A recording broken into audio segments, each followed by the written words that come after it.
जब श्री राम अयोध्या से वनवास को गए तो वे युवराज राम थे, लेकिन जब लौटे तो मर्यादा पुरुषोत्तम बनकर के आए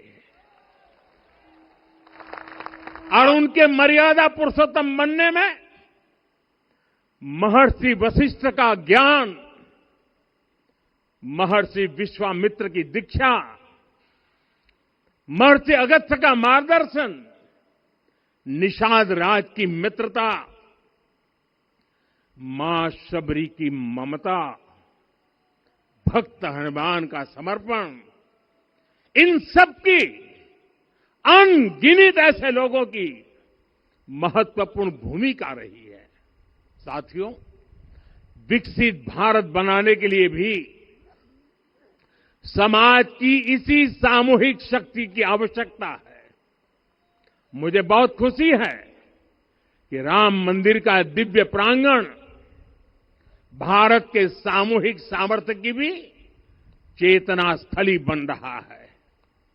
यहां सप्त मंदिर बने हैं।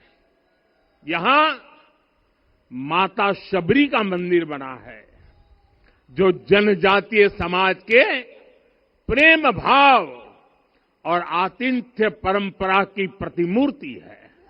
यहां निषादराज का मंदिर बना है। ये उस मित्रता का साक्षी है जो साधन नहीं, साध्य को, उसकी भावना को पूजती है।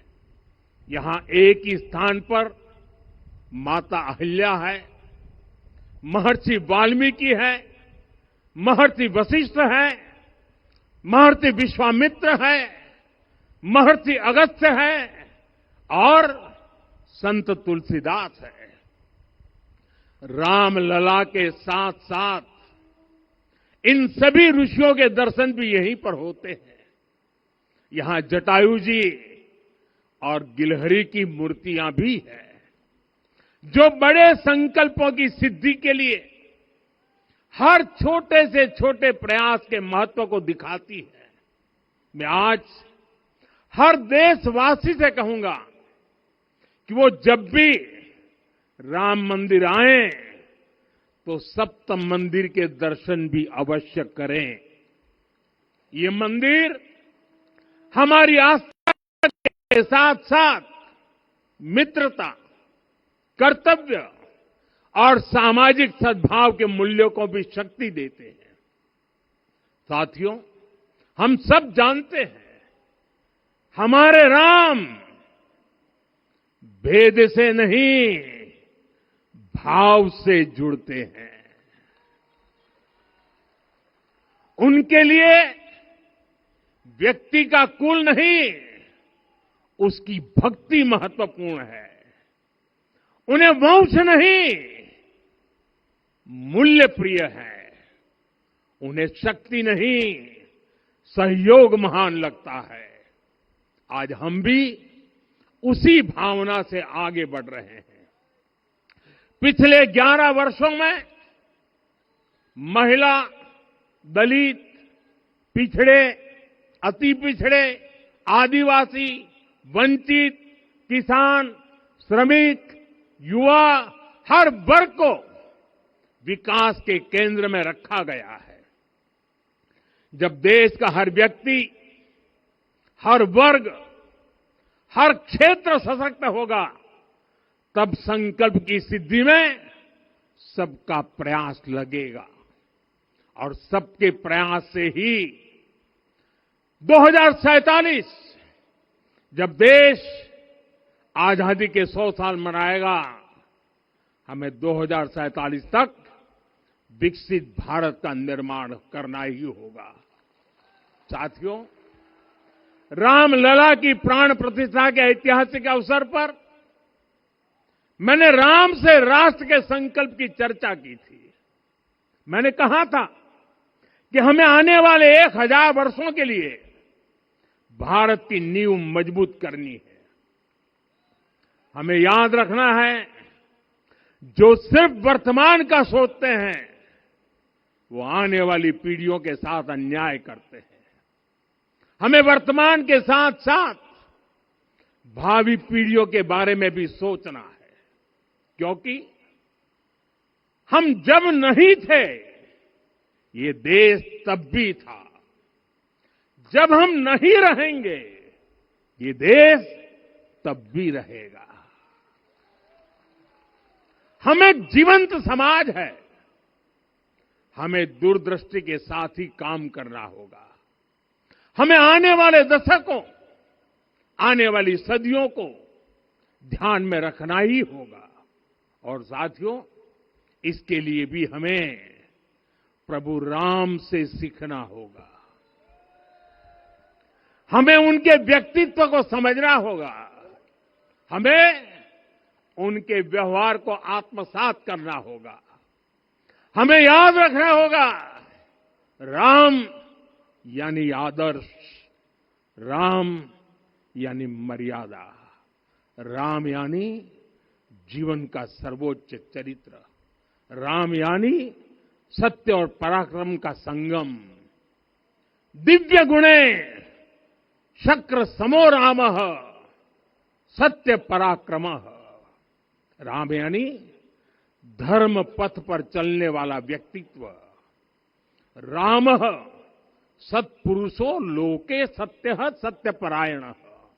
राम यानी जनता के सुख को सर्वोपरि रखना, प्रजा सुखत्वे चंद्रस्य। राम यानी धर्म और क्षमा का दरिया। वसुधाया क्षमा गुणे है। राम यानी ज्ञान और विवेक की पराकाष्ठा। बुद्ध या बृहस्पति तुल्य। राम यानी कोमलता में दृढ़ता। मृदु पूर्वज भाषते। राम यानी कृतज्ञता का सर्वोच्च उदाहरण। कदाचन नोपकारेण कृति नैकेन तुष्यति। राम यानी श्रेष्ठ संगति का चयन। शीला वृद्धे ज्ञान वृद्धे वयोवृद्धे च सज्जनै। राम यानी विनम्रता में महाबल। वीर्यवान च वीर्येण महता स्वेन विस्मितः। राम यानी सत्य का अडिग संकल्प। न च अनुत्र कथो विद्वान। राम यानी जागरूक, अनुशासित और निष्कपट मन। निस्तिंद्र अपम्रत च स्वदोष परदोषवित। साथियों, राम सिर्फ एक व्यक्ति नहीं, राम एक मूल्य है, एक मर्यादा है, एक दिशा है। अगर भारत को साल 2047 तक विकसित बनाना है, अगर समाज को सामर्थ्यवान बनाना है, तो हमें अपने भीतर राम को जगाना होगा। हमें अपने भीतर के राम की प्राण प्रतिष्ठा करनी होगी। और इस संकल्प के लिए आज से बेहतर दिन और क्या हो सकता है। साथियों, 25 नवंबर का यह ऐतिहासिक दिन अपनी विरासत पर गर्व का एक और अद्भुत क्षण लेकर आया है। इसकी वजह है धर्म ध्वजा पर अंकित कोविदार वृक्ष। ये कोविदार वृक्ष इस बात का उदाहरण है कि जब हम अपनी जड़ों से कट जाते हैं तो हमारा वैभव इतिहास के पन्नों में दब जाता है। साथियों, जब भरत अपनी सेना के साथ चित्रकूट पहुंचे तो लक्ष्मण ने दूर से ही अयोध्या की सेना को पहचान लिया।